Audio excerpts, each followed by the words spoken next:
Welcome back dito sa channel natin. Andito tayo ngayon sa Mandaluyong area. Samahan nyo nga ako mag-explore tayo dito sa Greenfield District. Isa itong mixed-use development dito sa may Shaw Boulevard, malapit sa Ortigas Center.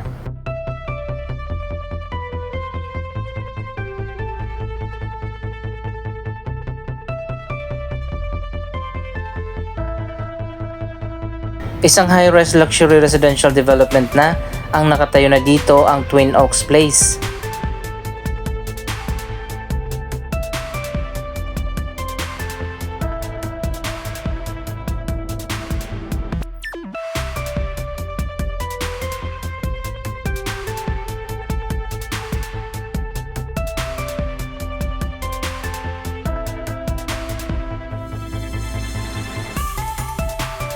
So guys, pasensya na kayo, medyo madilim yung panahon ngayon at parang uulan pa nga, pero itutuloy pa rin natin ang pag-explore natin dito sa Greenfield District.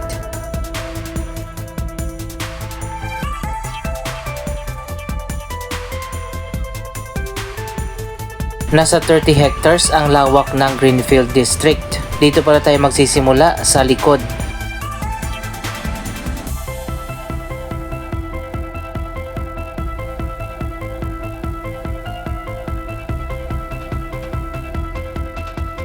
Meron dito malawak na open field, hindi ko lang alam kung sakop pa ba ito ng Greenfield District.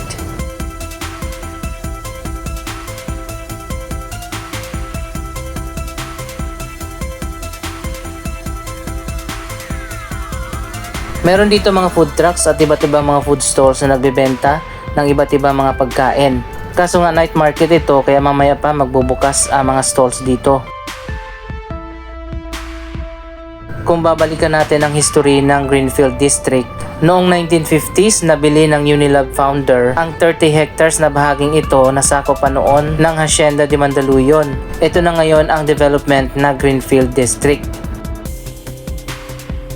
Kaya makikita natin dito ang dating production plant ng Unilab. Pero sa ngayon inilipat na ang kanilang bagong production plant sa Binyan, Laguna.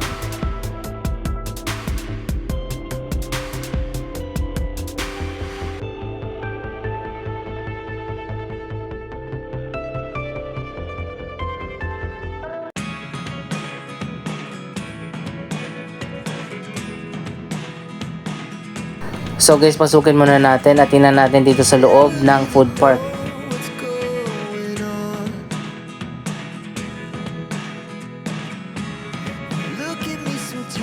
Ito yung isa sa mga entrance papasok dito sa food park at night market.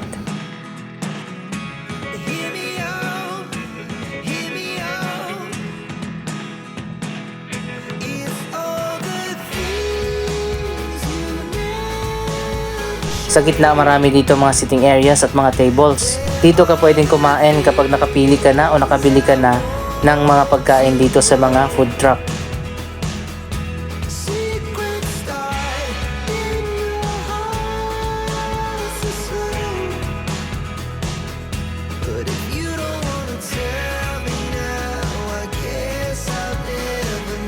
Siguro maganda dito sa gabi, buhay na buhay siguro ang food park na ito.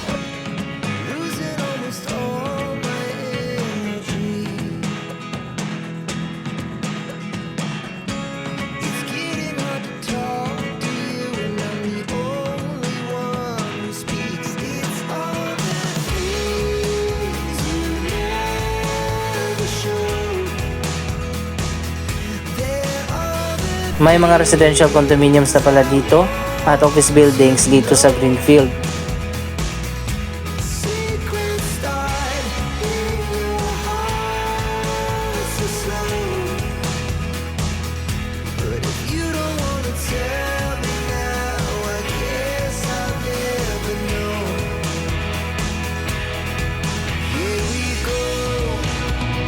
Bukod sa mga office buildings at mga residential condominium, marami dito mga strip malls.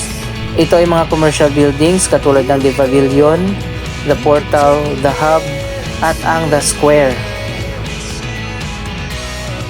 Lahat yan nakatayo dito sa gitna ng Greenfield District at nakapaligid sa Central Park.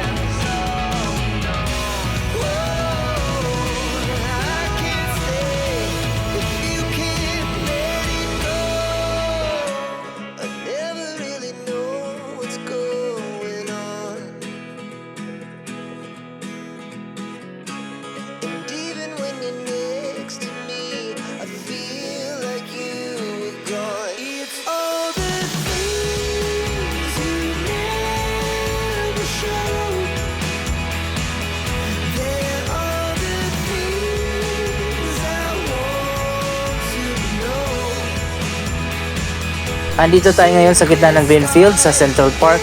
May nakatayo na pala ditong giant Christmas tree. Tingnan natin.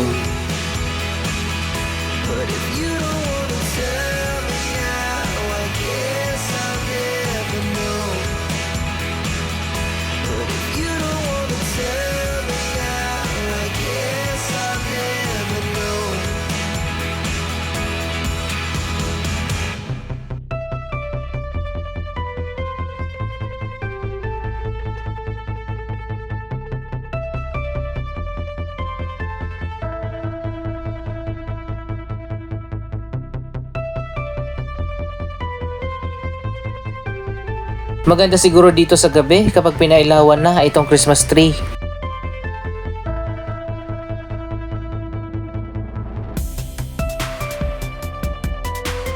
Nagkakaroon pa dito ng weekend market.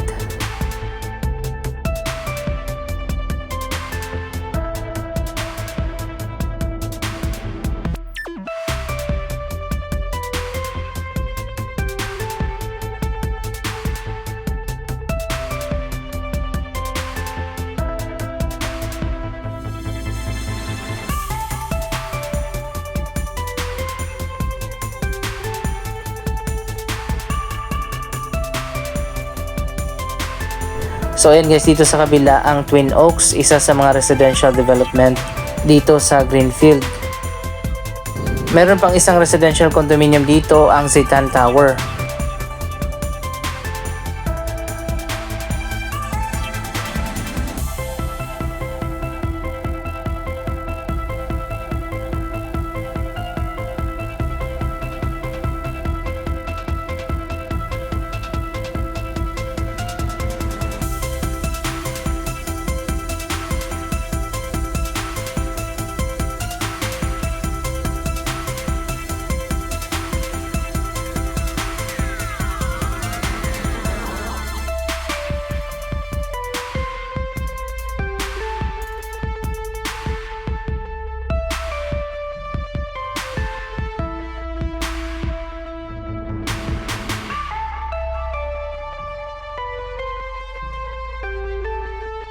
Malawak din pala ang kanilang Central Park.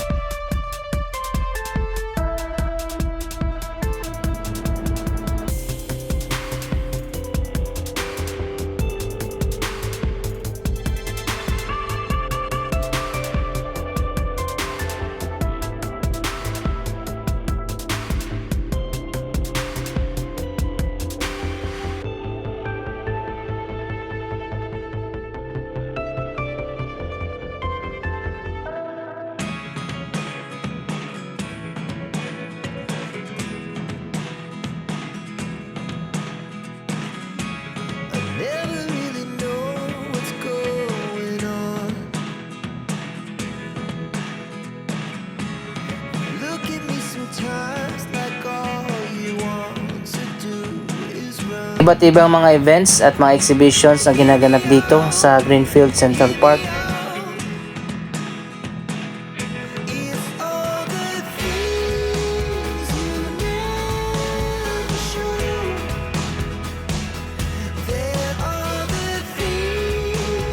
Andito na tayo sa isa sa mga commercial building dito sa Greenfield, ang The Pavilion. Ito yung connected sa MRT Shaw Boulevard Station.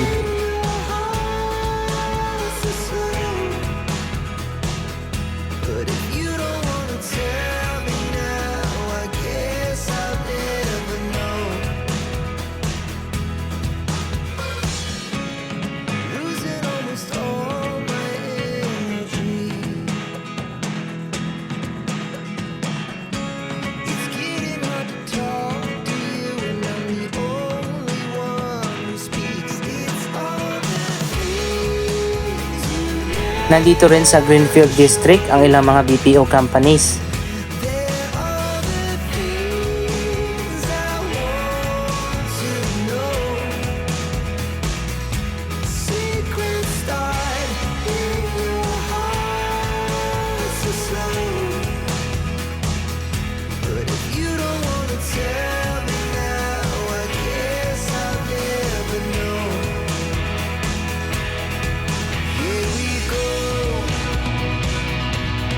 Turning all around.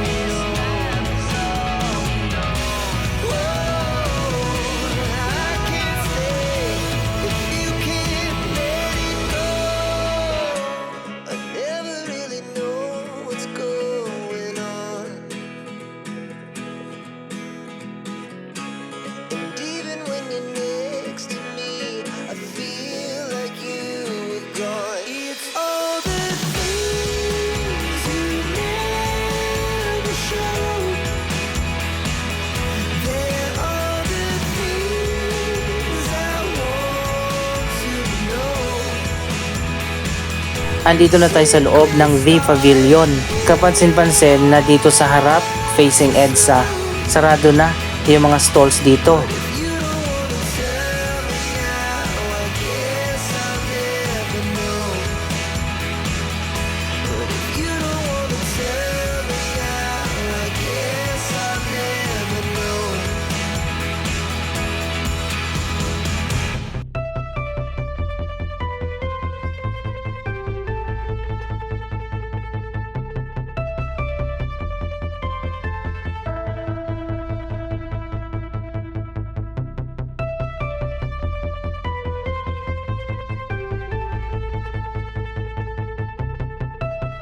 Dito na lang sa gitna, bukas pa ang mga bazaar.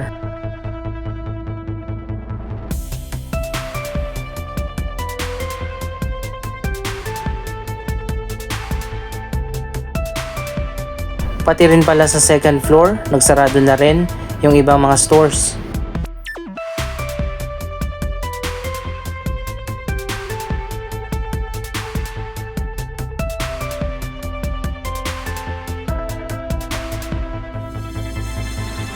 Ito na yung part ng mall na connected na sa MRT Shaw Boulevard Station. Ganon din, sarado na karamihan dito. Pero dati buhay na buhay yung area na ito at punong-puno ng mga stores.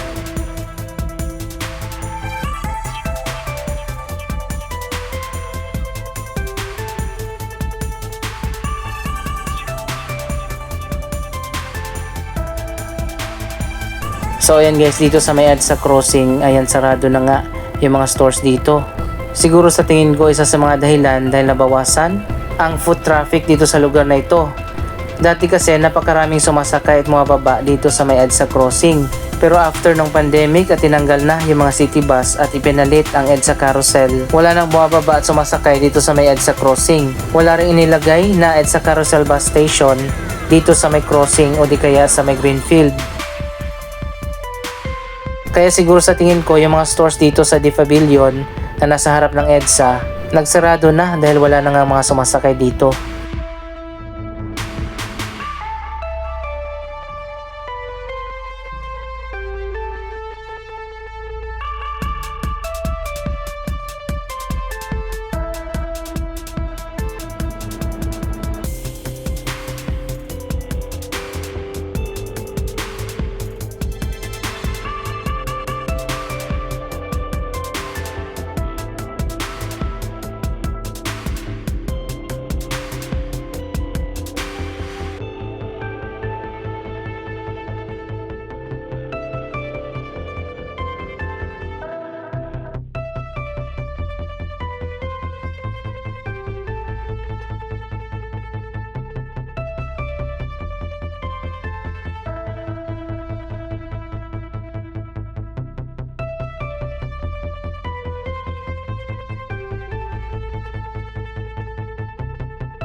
Anong masasabi nyo sa mga latest na development dito sa Greenfield District?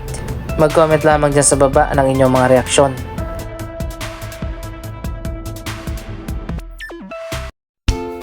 Maraming salamat sa inyong panonood. Don't forget to like, share, comment at subscribe. Thank you for watching!